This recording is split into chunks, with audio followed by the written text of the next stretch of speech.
¿Qué tal? Y bienvenidos una vez más a este nuevo video. Estamos hoy en la lección 15 de 80 de las clases Mejorando Nuestras Cualidades Humanas que lleva a cabo Andrés Artez Portús, quien es el director y el administrador del grupo en Facebook Torah, Talmud y Tania.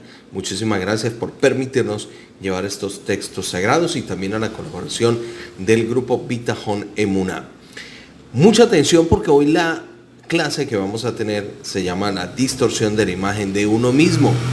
Y es que a través de la historia el hombre se ha empeñado en diversas búsquedas. Ha procurado el progreso de su medio y ha buscado nuevas formas de aumentar su productividad y de vencer las enfermedades. Y en una actitud más sublime ha buscado a Hashem. Cierta vez el Rebbe de Cox afrontó a un joven que había ido a verlo en su corte hasídica y le preguntó: «He venido a encontrar a Hashem», respondió el joven. «Es una lástima que hayas desperdiciado tu tiempo y tu dinero», dijo el Rebbe. «Él está en todas partes. También pudiste haberlo encontrado en tu propio hogar.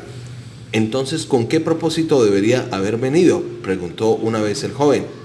«Para encontrarte a ti mismo», respondió el Rebbe. «Para encontrarte a ti mismo.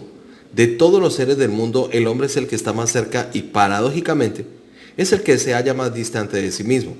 Este alejamiento da lugar a una distorsión de la autopercepción. Y esta distorsión puede causar una mayor alineación con respecto a uno mismo, con lo cual se produce un círculo vicioso que se autorrefuerza». Pero miremos la distorsión de la imagen de uno mismo. En tanto, algunas personas pueden darse cuenta de que están sufriendo de una baja autoestima. Muchas otras no lo son conscientes. Cuando hablo de un problema de baja autoestima no me refiero solamente a una opinión de uno mismo, más específicamente a un sentimiento desfavorable que es injustificado y no está basado en los hechos reales.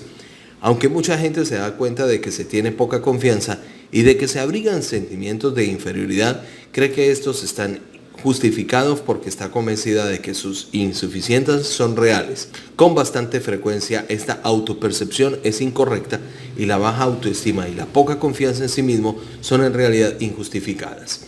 Me ha resultado bastante difícil lograr que la gente se libre de sus autoconceptos erróneos. Una persona que tiene un objeto ante sus ojos está plenamente convencida de que lo que ve realmente allí y de lo que posee efectivamente tiene las características de forma y color de que ella lo está percibiendo, como lo está mirando. Virtualmente es imposible convencer a alguien de que el objeto que ve es inexistente y de que su percepción es simplemente una alucinación. Si pudiéramos, de algún modo, convencer a dicha persona de que su visión está distorsionada, podría entonces aceptar la descripción que algún otro objeto hace el objeto. En la esfera psicológica encontramos ejemplos de esta dificultad en el caso de la paranoia, en la cual una persona desarrolla el delirio de que es el Mesías o de que es extraordinariamente rica. La experiencia clínica ha demostrado la dificultad de librar a esta persona de su delirio. La idea se torna tan fijamente en su mente que la prueba lógica de lo contrario no logra hacerle impresión alguna. Aunque los casos de delirio de grandeza no son demasiado comunes, sí lo son los del negativismo. Muchas personas se ven a sí mismas inferiores de lo que son en realidad y están plenamente convencidas de que sus percepciones son absolutamente correctas. La opinión en contrario de los demás e incluso de la evidencia concreta de sus cualidades puede hacer poco o ningún impacto. Si bien muchas personas pueden admitir fácilmente que sufren de baja autoestima, insisten en que este sentimiento es justificado porque se ven a sí mismas realmente inadecuadas en uno o más terreno. Vayamos un poco más lejos. La persona que ve un objeto determinado está segura de que todos los demás lo ven exactamente como ella. No duda de la validez de su sentido de percepción y si ve una mesa marrón, supone naturalmente que todos los demás también están como una mesa de marrón. En forma similar, la persona que tiene de sí misma la percepción de que es insulsa, nada atractiva, antipática y está convencida, sin lugar a dudas, de que esta también es la forma en la que perciben los demás, para ella su percepción es una total realidad. Esta idea no ha surgido solamente de los textos de psicología, sino que puede ser hallada también en la Torah. En la leyenda de los espías que fueron enviados a Canaán por Moshe, Se dice que ellos informaron que los canaítas eran una raza de gigantes y éramos nosotros, a nuestros propios ojos, como langostas, y así también éramos a los ojos de ellos. La forma en que te consideras a ti mismo es la forma en que tú crees que otros te perciben. Este pasaje peculiar es ampliado en el comentario de Rashi. Nosotros los oímos a los canaítas decir: hay hormigas arrastrándose en nuestros viñedos. Dos importantes ideas psicológicas están contenidos en este comentario.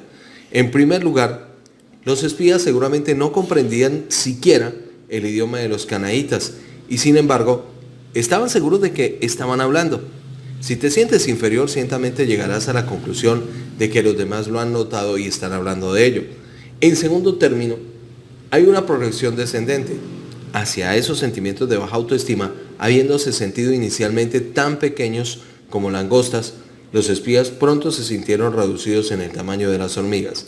La confrontación de las personas con la evidencia incontrovertible de sus cualidades positivas tiene a menudo una influencia poco duradera sobre su autoconcepto.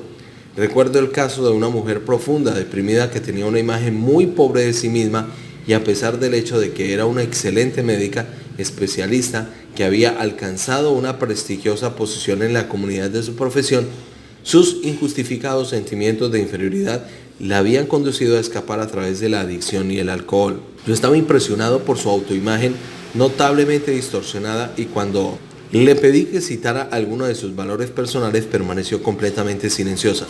Entonces le señalé que se había graduado summa cum laude, que había ganado el premio Phi Beta Kappa y que evidentemente no podía dejar de darse cuenta de su superioridad intelectual. Su respuesta fue: cuando me dijeron que había ganado el premio Phi Beta Kappa, yo sabía que habían cometido un error. A medida que estudiaba el problema de la autoimagen desfavorable, descubría que los más profundos sentimientos de baja autoestima aparecen paradójicamente en aquellos que realmente están más dotados y son más competentes. Parecía ser que la persona que desarrolla una imagen autodesvalorizada se ve a sí misma como si se estuviera mirando a través de un lente trucada y que se distorsiona la percepción de tal manera que se ve como lo opuesto de lo que es en realidad. Supongamos que podemos evaluar la personalidad de la gente según una escala que va del 1 al 10, basada en su inteligencia, carisma, atractivo y varias habilidades de talentos. Una persona que está algo por debajo del promedio podría ser calificada con un +3, en tanto que otra superior sería evaluada con un +10. Si ambas personas, por cualquier razón, desarrollan autoimágenes desfavorables, han de verse probablemente como lo opuesto de lo que es en realidad. Así, la persona que es menos mediocre tendría una baja autoestima de -3. La persona de calificación excelente tendría una baja autoestima de -10. Ambas se sentirían profundamente desvalorizadas. La tragedia de la autoimagen desvalorizada es magnificada por el hecho de que el malestar que causa es tan innecesario que las personas que más debieran disfrutar de la vida son precisamente las más expuestas en sufrir mayor grado. La autoimagen desvalorizada no tiene por qué ser total. Puede reducirse a algunos aspectos de personalidad, es decir, la persona puede verse a sí misma no uniformemente desvalorizada, sino que deficientemente solo en ciertas áreas. Un ejemplo común de esto es la persona que se siente valorizada acerca de su competencia en su ocupación, pero tiene una baja autoestima como persona. Conocí a un médico que usualmente comenzaba sus visitas hospitalarias a las 7 de la mañana y regresaba al hospital. Inmediatamente después de las horas de consulta permaneció allí hasta muy entrada la hora de la noche. Los fines de semana no constituían una excepción.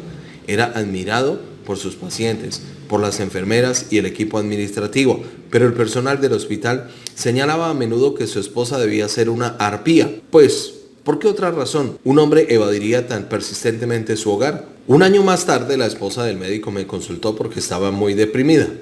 Descubrí que era una persona suave, muy compasiva, muy diferente de la imagen que de ella se había formado el personal del hospital. Me dijo: soy una persona muy insegura. Necesitaba un hombro en cual apoyarme, pero mi esposo nunca estaba allí para ofrecérmelo. Nuestros hijos nunca contaban con él como padre, aunque proveía siempre en forma adecuada nuestras necesidades materiales. nunca tuvimos la relación emocional y el apoyo que necesitábamos de un esposo y un padre. Posteriormente me entrevisté con ese médico y comprendí que, si bien se consideraba un médico competente, sentía que no tenía nada que ofrecer como persona. No creía tener la fortaleza emocional ni la personalidad de que su familia esperaba de él. A causa de esta supuesta incapacidad de proveer a las necesidades emocionales de su familia, tendía a refugiarse en la seguridad de su consultorio y del hospital, donde se sentía mucho mejor en el papel de médico. Esta puede ser muy bien la razón por la cual algunas personas son tan adictas al trabajo. El trabajo puede simplemente ser más cómodo que relacionarse con el ser humano, ya sea que la autodistorsión afecte toda la vida de una persona o tan solo una parte de ella.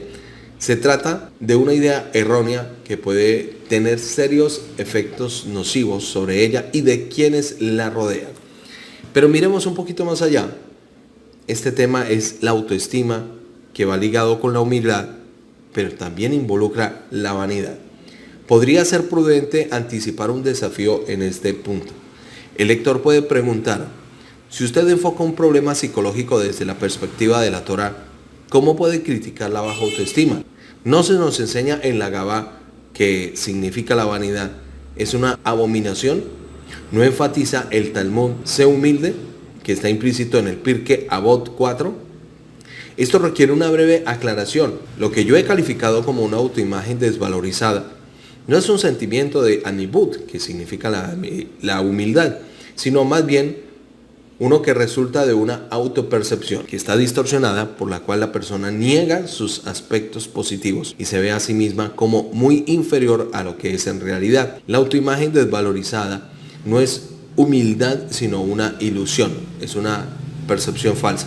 La Torá es enfática al condenar la falsedad en cualquiera de sus formas. En verdad, aunque muchas medidas precautorias para evitar la transgresión de los mandatos bíblicos son de origen rabínico, solo una de ellas está prescrita en la Biblia, y es la que se refiere a evitar la falsedad, suplementando la prohibición. No mentirás, implícito en Vaikra 19, capítulo 11, la Torá subraya: aléjate de la falsedad en Shemot 23, versículo 7. Por ende, si la realidad es alguien que tiene una voz agradable, es impropio negar este hecho. Si una persona es atractiva, no debe de pensar que es fea. Si es un erudito consumado, no le es permitido considerarse un ignorante. Si algún otro es intelectualmente brillante, no debe de pensar en sí mismo que es opaco.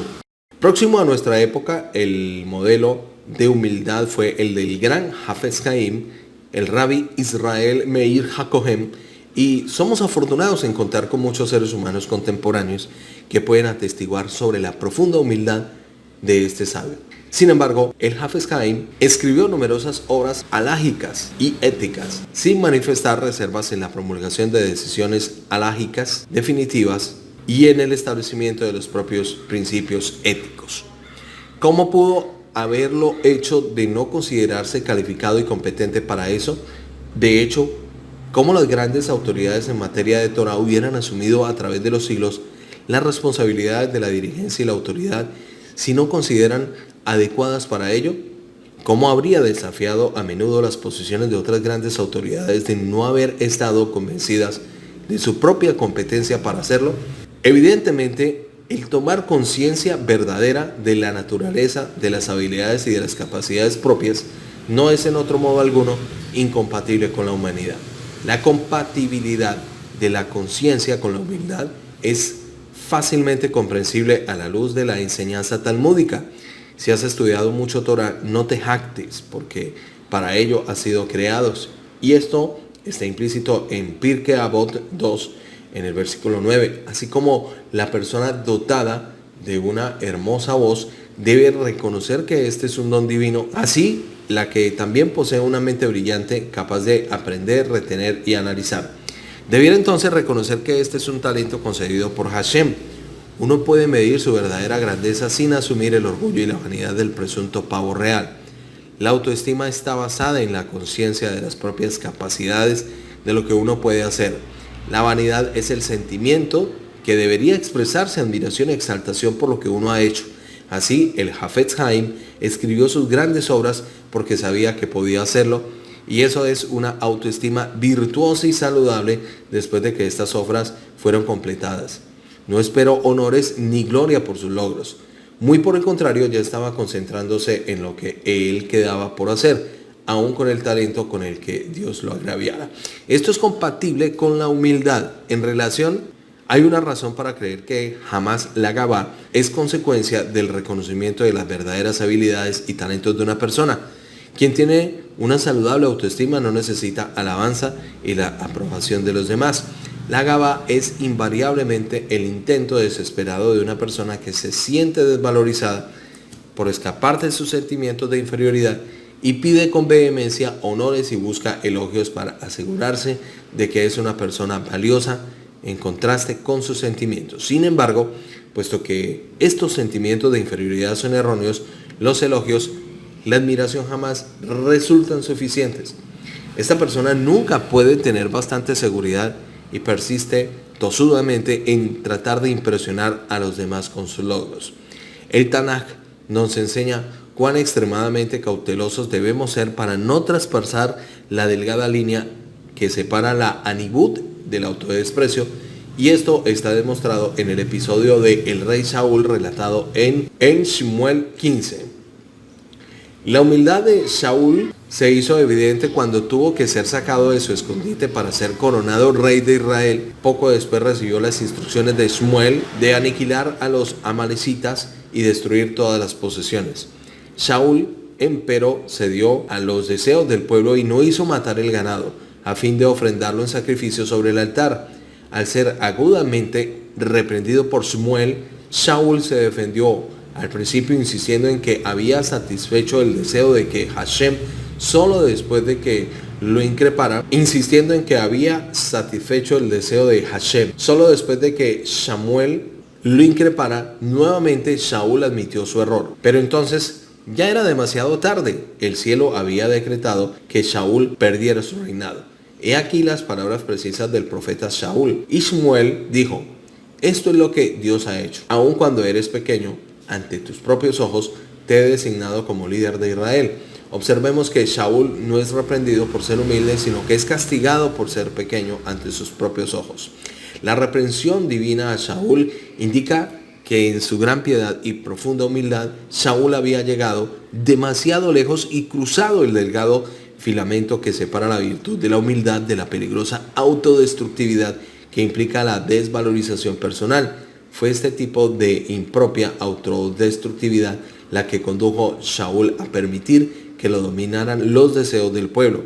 Fue esta misma autodestructividad la que lo movió a intentar la defensa de su acción e impidió su pronto reconocimiento de que había obrado erróneamente, acto que podía haberlo salvado.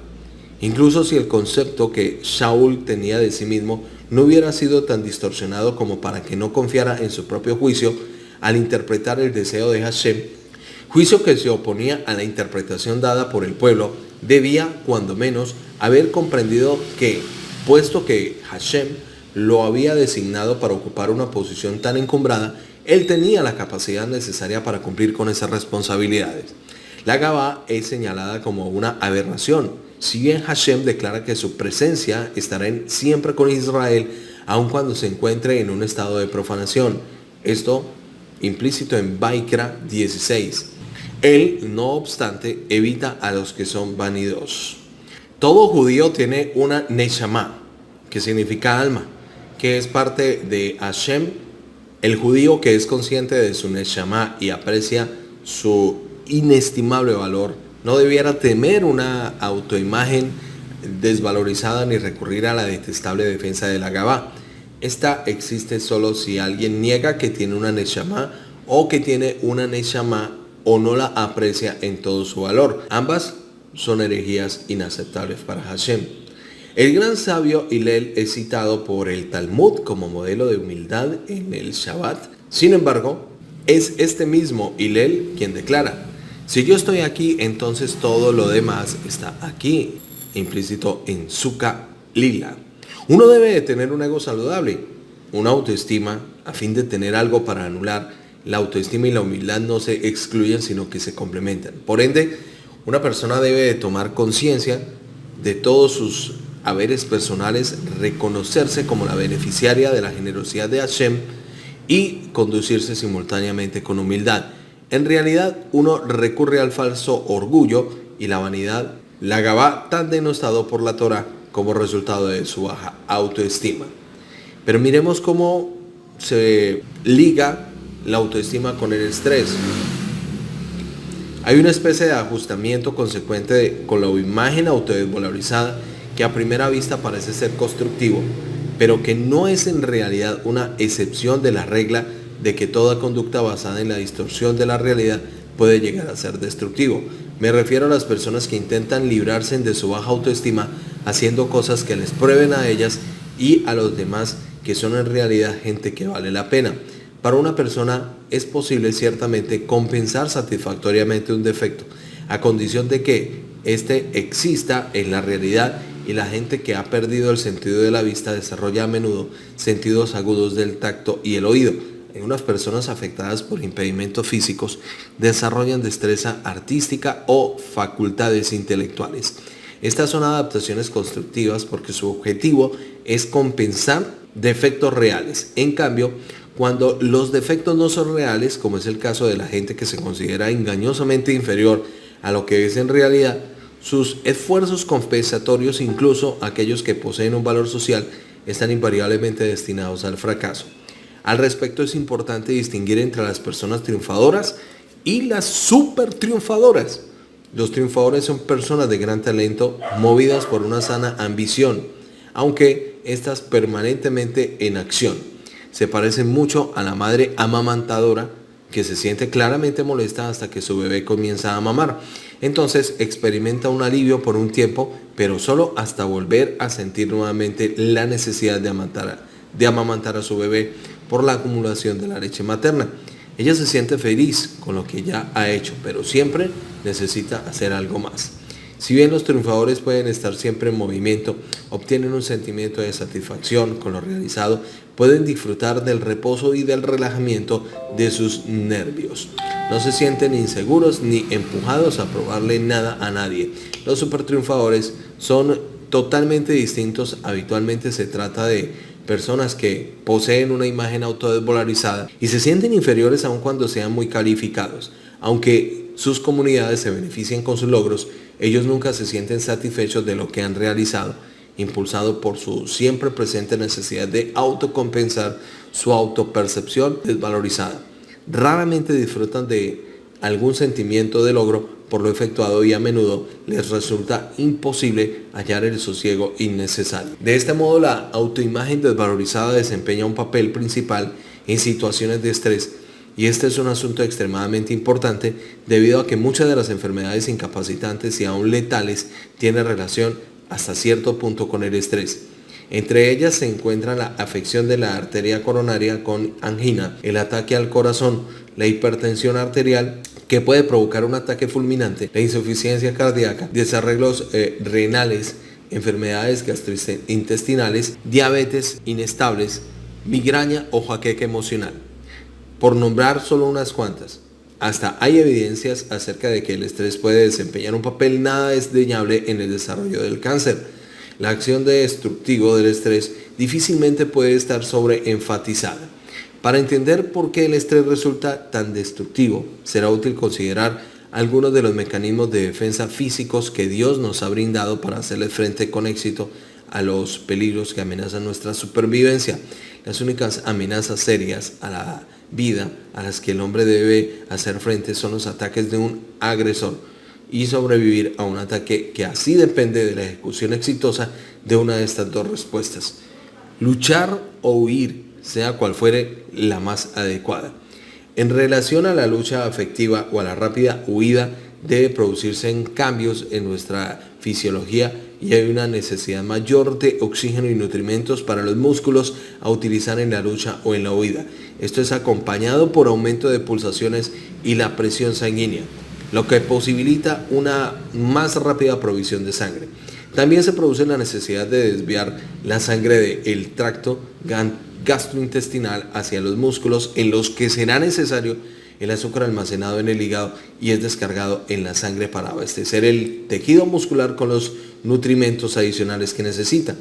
La respiración se acelera para proveer más oxígeno a fin de librar el cuerpo del dióxido de carbono producido por el aumento del metabolismo. También se produce un desvío adicional de la sangre que circula en la superficie del cuerpo para reducir su mínima expresión. La hemorragia que podría producirse en el caso de lesión es por esta razón que empalidecemos cuando somos amenazados. Para una mayor reducción del riesgo de la hemorragia se produce un aumento de la capacidad de la coagulación de la sangre, y estos solo son algunos de los cambios que generan automáticamente cuando debemos enfrentarnos a una amenaza física como esta, que está ligada la autoestima con el estrés. Y también resulta obvio que si bien estos cambios son muy útiles cuando la amenaza proviene de un agresor físico y está dirigida contra nuestro cuerpo, no tienen valor alguno cuando la amenaza no es física y atenta contra nuestro yo. Si nos sentimos amenazados por condiciones económicas precarias, la aceleración del ritmo cardíaco y todo lo demás, los cambios fisiológicos carecen de valor práctico. Si un comentario crítico de nuestro empleador es considerado como una amenaza de la seguridad laboral, la reacción de lucha o huida es inútil. Pegarle al empleador difícilmente mejore la situación y tampoco será de utilidad ocultarse. La reacción de la lucha o huida tampoco es apropiada si sentimos que hemos sido desairados. Sin embargo, nuestro sistema fisiológico distingue los distintos tipos de amenaza.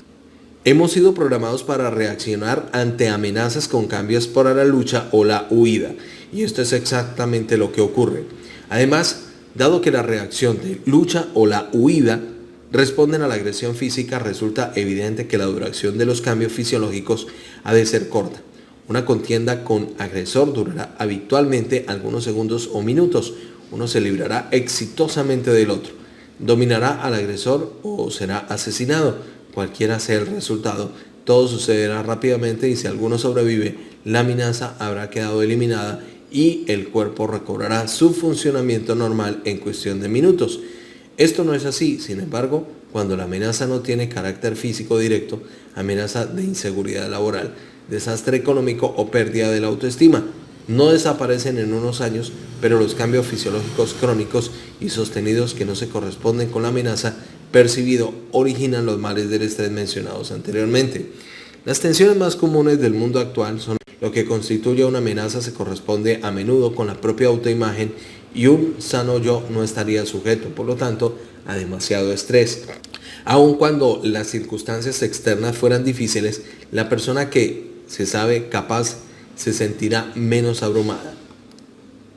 Confía más en su destreza para hacerle frente a la adversidad. Aún el bitajón, la confianza en Hashem, que es tan esencial en el enfrentamiento con las circunstancias adversas, se acrecienta cuando la persona se considera acreedora de la gracia divina. Existe aún otra forma en la que la autoestima puede reducir los efectos destructivos del estrés a su mínima expresión. La tensión y la relajación se excluyen una a la otra, al igual que la luz y la oscuridad. Cuando se presenta la relajación, la tensión desaparece. Aunque la distensión parezca tan fácil de lograr, el hecho real es que mucha gente es incapaz de relajarse.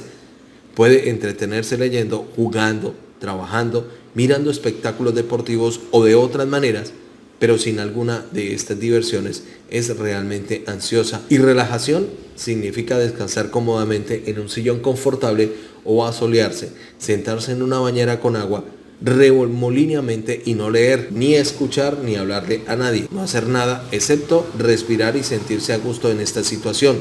Durante 15 minutos mucha gente se toma sumamente impaciente e incluso llega a irritarse al minuto 2 o 3 para estar en esas condiciones, a menos que esté adormecida, tranquilizada por el alcohol o alguna medicación. Es incapaz de distenderse. Esta incapacidad de relajarse es más bien de fácil explicación. Cuando una persona se encuentra total sin diversión alguna, establece un contacto directo con sí misma. Es sabido que cuando te hallas en una compañía de alguien que te desagrada, deseas alejarte lo antes posible. Las personas que no pueden relajarse son aquellas que no se quieren a sí mismas debido a sus percepciones desvalorizadas. Simplemente no pueden tolerar su propia presencia y sienten que no están totalmente solos por hallarse en la presencia de Hashem. Esto les resulta muy poco consolador, pues creen que ni siquiera son queridos por él. Sin la relajación necesaria para interrumpir la constante tensión, no es de asombrarse de que caigan presas los números males provocados por el estrés.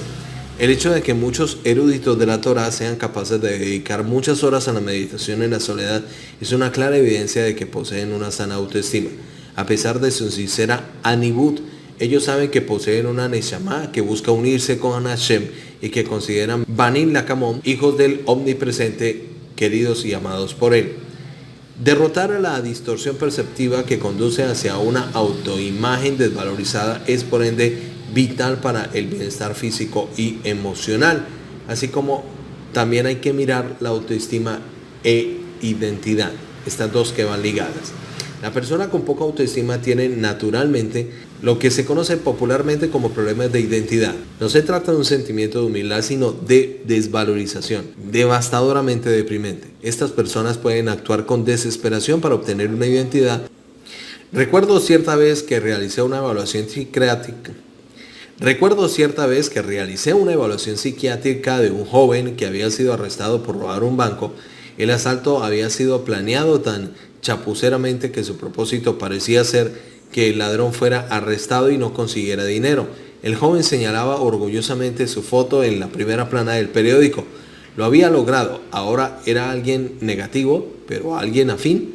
Si bien no todos los intentos de resolver el problema de identidad no son tan marcadamente patológicos como este, muchos están, sin embargo, lejos de ser saludables. El tener una sana autoestima evitaría la necesidad de volver a cualquier problema de identidad. Una persona que siente que carece de identidad puede tratar de adquirir una perteneciendo a algo. Esto descrito por el Gaón de Steyp en su perspicaz observación de personas que defienden ideales y congregan a la gente bajo el estandarte de algún movimiento ideológico al que luego glorifican o incluso adoran. Él establece que en esta forma las personas no pueden sentirse valiosas adquiriendo un sentimiento de valorización, identificándose con algo que ellos pueden considerar sublime. Otra técnica para adquirir una identidad se parece tanto a la descrita por el caso del supertriunfador, en el hecho de que, aunque pueda tener algunos elementos compensatorios, esto se produce a un costo extraordinario.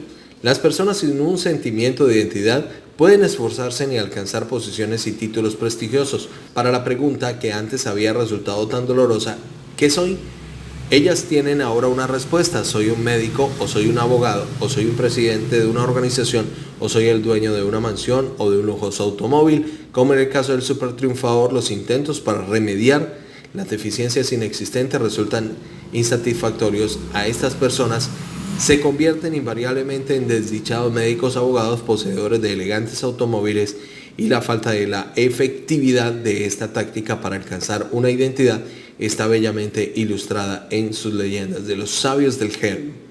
Uno de ellos visitó cierta vez una casa pública de baños y se encontró en un terrible aprieto, porque sin las ropas que lo distinguiesen de los demás, todos parecían ser esencialmente iguales. Entre todos estos hombres que parecen iguales, se dijo a sí mismo: ¿cómo sabré cuál soy yo? Luego de pensarlo cuidadosamente, se le ocurrió una brillante idea. Tomó un trozo de cuerda roja y lo ató alrededor del dedo gordo de su pie. Ahora era otra cosa. No había forma de que pudiera perderse entre tantos hombres iguales. Desafortunadamente, mientras se enjabonaba y se duchaba, la cuerda roja se deslizó fuera de su dedo y otro bañista la pisó de tal manera que quedó enganchada en el dedo gordo de su pie.